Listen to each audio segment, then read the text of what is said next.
Hello muli sa inyong lahat. Ito na naman ako, nagbabalik. So ngayon, papakita ko kung paano ko nililinis yung keyboard ko. So ito yung nireview ko dati. So yan. Siya ay mechanical keyboard, so pwede kong tanggalin na lang siya ng ganyan gamit ang aking kamay. Ayan. So kung naalala nyo, ito ay yung keyboard na nireview ko. So, ito yung Leven K880. Akala ko Gigaware, pero sabi sa comment, hindi daw siya Gigaware. So, Leven K880. So, ngayon, lilinisin ko siya. At una sa lahat ay tinatanggal ko muna yung mga keys isa-isa. So, ingat na lang na baka mawala yung mga keys. So, yan. So, dito, natanggal na natin lahat ng mga keycap. So, ngayon ay kukuha tayo ng lagayan at itatabi natin itong lahat. So ingat na lang na baka may malaglag na keycap, mawala pa. Malaking problema yan. Depende kung anong mawawalang key. Ayan, konti na lang. At naitabi na natin lahat.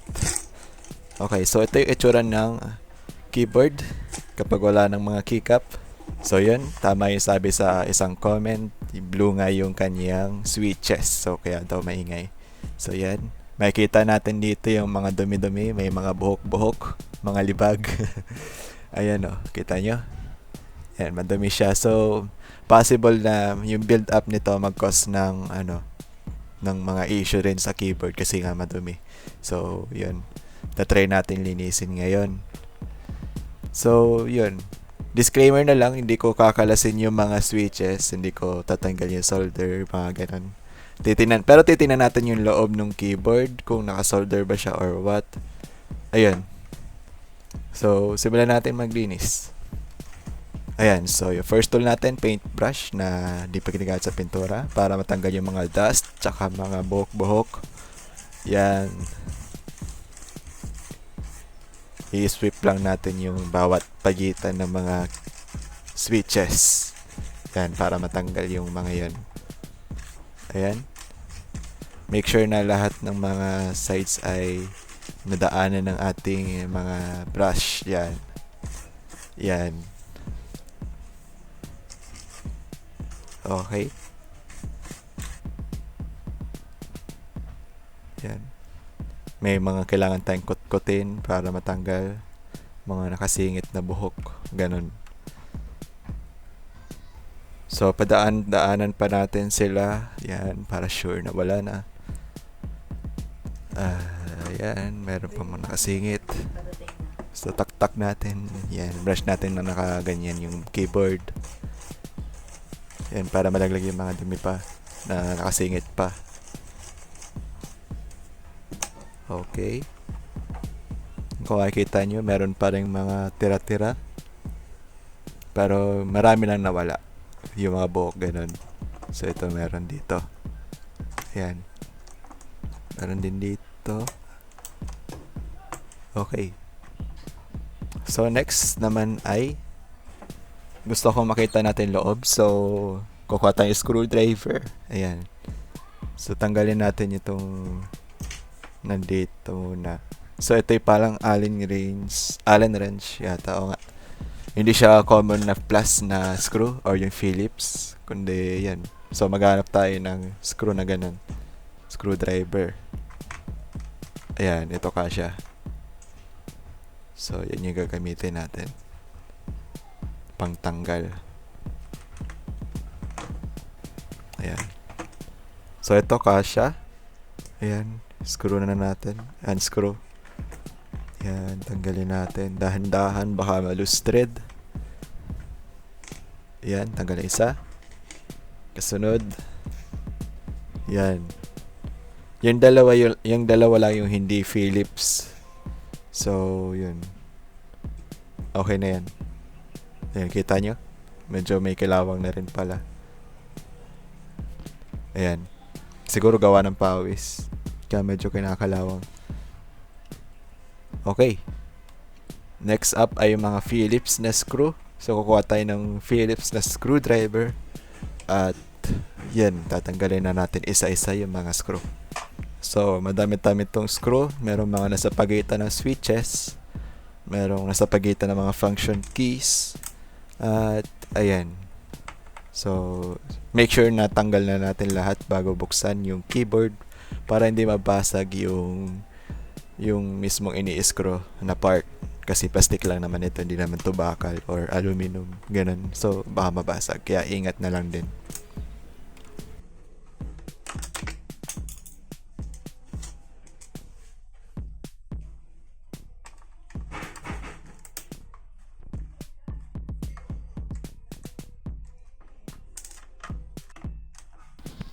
Okay, so mukhang natanggal na natin lahat ng screw. So, pwede natin siya buksan. Ayan. Madali lang siya buksan. Wala siyang latches or what. Ayan. Nabuksan na natin. So, yung wire niya ay kasama sa mismong keyboard. Ayan. Hindi nakasolder yung wire ng keyboard. Meron siyang natatanggal ng madali. Tapos, yan. Parang simple lang naman siya. So, tanggalin natin yung wire para mas madali nating magalaw. Para hindi maputol. Sama pag naputol din yan. So, medyo matigas lang siya. Kailangan lang natin ng purse. Okay, tanggal na. So, ito yung ating wire. So, at yun yung ating back panel. Kung makikita nyo, ang dumi rin pala.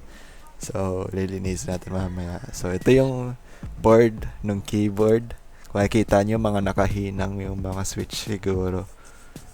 So, brushin lang natin. Yan.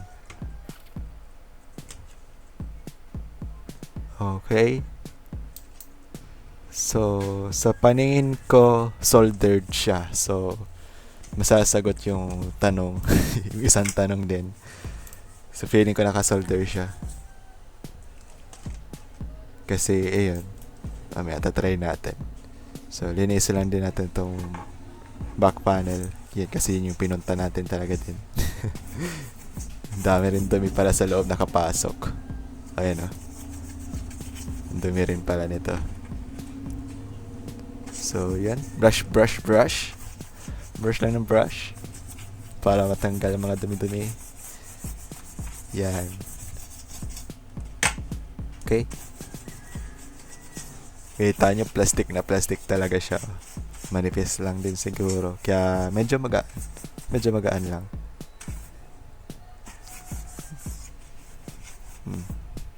Okay na. Natanggal natin yung ilan sa dumi. So, ito yung ilalim. Mukhang malinis naman. Okay. Yeah, ayan. So, tabi lang natin itong mga screw kasi baka mawala at madagil. Masama rin yun. So, yan. Make sure na bilangin nyo yung screw. Yan. Para pag may nawala, alam nyo kung ilan yung nawala. Ganun. So, yan. Naitabi na natin. So, ito yung ating switches ulit. So, meron pang buhok at dumi. Kung ikita nyo. Ayan.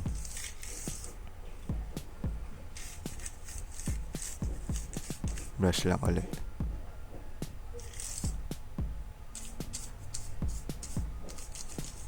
Brush lang ng brush.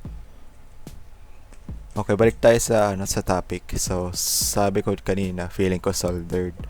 So, yun, makikita nyo may mga hinang nga naman. Pero, para sure siguro, ayan o, hindi nahiwalay yung switches. So, parang feeling ko pag papalitan mo yung switches, tatanggalin mo muna yung hinang. So, in short, soldered siya. Soldered. Sa mga nagtatanong, soldered po siya. Okay, nasagot yung isa. Ayan, balik lang natin yung wire kasi isasara na natin. Hindi ko itatry kung soldered niya ba talaga. Pero, first glance ko, soldered siya kasi nung trinay ko hiwalay yung board sa switches, hindi siya naghiwalay. Kasi kung meron yung yung parang contact kagaya doon sa saksakan nito, hihiwalay siya ng kusa. Hindi siya ganun kahirap. Ayan. Mahirapan yung mga siraan switches dyan. Pag walang panghinang ganun. So, balik na natin. Make sure na nasa tama yung ating wire at hindi nahihila. So, yan. i-sure din natin na nasa na pagkabalik hindi rin nahihila yung wire. So, try ko ilagay dyan para sakaling mas malapit yung travel ng wire, hindi siya mahihila. So, yun. Make sure din na na lapat din yung ating mga switches sa back panel para sure na maayos yung pagkakabalik natin pag kinalas man ito or hindi. So, yun. Pag mali, ikot-ikot lang. Ikot-ikotin lang natin hanggang sa makuha yung tamang timpla. Ayan, so yan, mukhang tama na. At mukhang hindi naman nahihigit. Lagay na natin dyan para sure na hindi nahihigit yung mga wire sa loob. Ayan. Importante na maibalik yung wire ng maayos para hindi mahila sa labas. Mula sa labas yung yung mga wire natin. Okay, yan. Nakalapat ng maayos. So ngayon, ibabalik na natin yung mga screw at pagpapatuloy natin yung paglilinis ng keycap at ng mga switches. So yun, balik tayo sa paglalagay ng screw.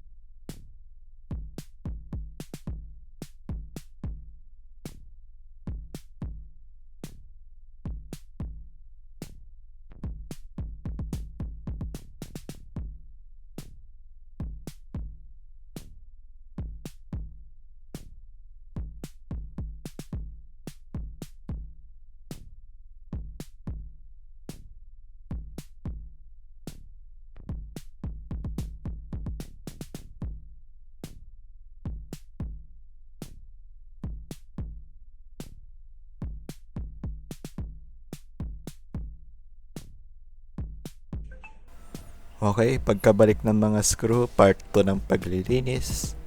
Ang paglilinis ng keycap at ng switches. So, bali 2 parts pala yun, hindi ko alam. Pero yun, gagamit tayo ngayon ng alcohol at bulak. So, ayan yung mga switches natin. Ayan. Okay, dami nila. Maingat tayo dapat dito. Dapat walang mawala. Dapat sakto lang. Mahirap din pag may sobra.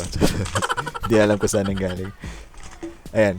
So, ito yung mga switches natin. So, malamang madumi rin tong ating mga switches. So, lilinisin na natin to syempre. Kasama yung ating mga switches. Ito yung ayan, kagaya nito. Ito space bar, madumi rin. For example, ito. Ayan, kita nyo may libag-libag. Hindi. Gamit na gamit yan sa gaming, lalo na pag gaming yan. Kaya malamang ASDW, malipag yan. Tsaka space. Sure yan. Okay. So, kuha tayong alcohol at bulak para pagpatuloy na natin to. Yan, may bulak na tayo. At alcohol. Ayan. So, kuha tayo ng piraso ng bulak kasi konti na lang yung bulak pala natin. At i-sprayan natin siya ng alcohol or lalagyan. Then, kukuskusin natin isa-isa yung mga keycap. Yan, ganyan para matanggal yung mga libag-libag. Yan. And then, lalagay na natin dito. Pero bago pala ang lahat, linisin pala natin yung pagitan ng mga switches. Yan, linisin natin yan. Yan, para tanggal yung mga libag-libag din mismo dyan. So, yan. Pansin ko lang din dito yung ibang screws, may kalawang.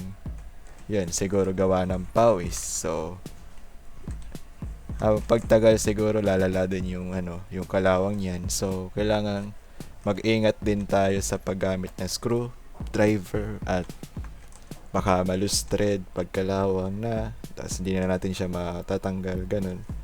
So, yan. Siguro dapat hindi rin gaanong kahigpit yung mga screw. Yan. So, makikita nyo, ang dumi nga. Tanggalan natin kahit papano. So, yan. Tips lang yan. And ngayon, ayan. Keycaps. Linisin natin yung mga keycaps. So, naayos itong Windows button. Lagyan natin. So, ito, linisin din natin yung mga tabi-tabi. And then, nalaglag. Yun yung masama. Charot, buti nahanap. Ayan. Lagay Alt. Next. Shift. Yan, linisin lang din natin. Isa to sa malibag. Gamit din naman siya. Ayan. So, paglalagay ng keycaps, wag na rin ipilit kasi baka masira naman yung switch. So, kapag hindi fit, di try na sa kabila. Kunwari, dalawa naman kasi ang shift eh. So, baka hindi tama yun sa isa. So, yun. Baka sa kabila yun, tas pinipilit. Baka masira lang. So, yan. Isa pa to sa malibag. Ang dami nga nan. So, rub natin na alcohol para matanggal. Ayan. Tab. Caps lock pala. Gamit sa Valorant yan. Pag natingin ng map. Ayan. To shift uli. So, yan. Linisin uli natin. Okay. Oops. Ibang shift to. Sa kabila dapat ito. Nagkabaliktad sila. Ayos na nag-fit din pala. Pero sige. Ayan. Yan yung tama. Kung may maling keys, ay di mapapansin din naman yan. Ayun. Kung pag may nagkabaliktad, mayroon namang reference, yung box, or yung internet, or what. Ayan. So, fast forward na natin to. Ilinisin lang natin yung mga keycaps, yung tabi-tabi niya, then balik. Ganun lang siya.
So, naibalik na natin lahat ng mga keycaps. Ngayon, magkakaalaman kung tama yung pagkakalagay.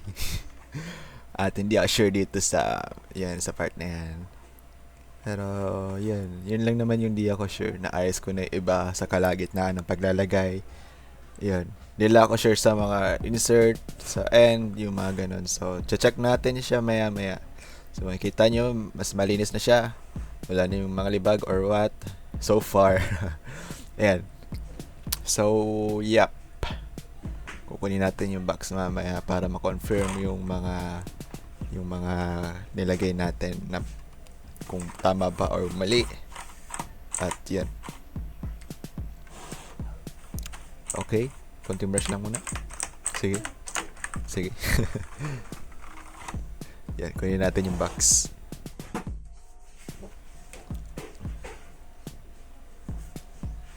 Ayan, yung ating box.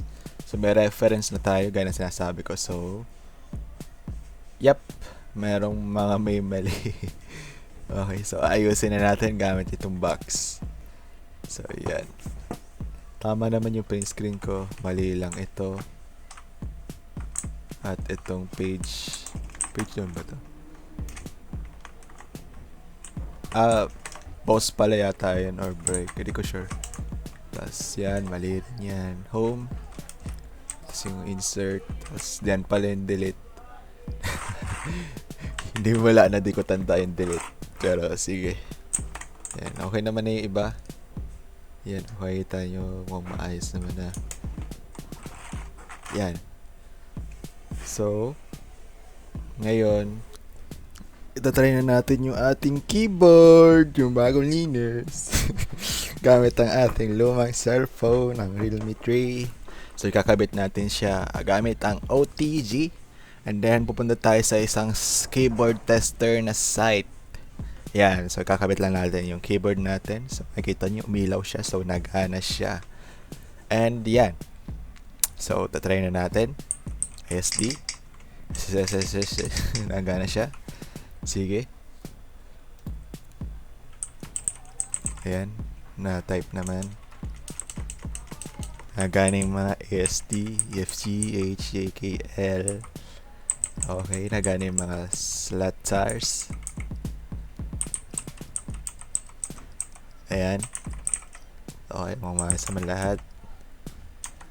Caps lock natin. Ayan, nagana caps lock natin. Okay. So, yan. After, masatisfy yung na-try nyo na yung keyboard nyo pagkalinis. Ayan, makikita nyo. Nagana naman yung mga control and what. Ayan. Pag satisfied na kayo, di congrats, malinis yung keyboard. So, ito yung ating mga shortcuts sa ating ilaw-ilaw, nagana pa rin. Ayan. Okay pa naman. Okay naman lahat. In short. Yan. Kung nakatulong sa inyo itong video na to or nakasagot ito sa mga tanong nyo or what, ayun, alam niyo gagawin niyo, like, subscribe. Yung maraming salamat muli sa inyong panonood. Paalam na at hanggang sa muli.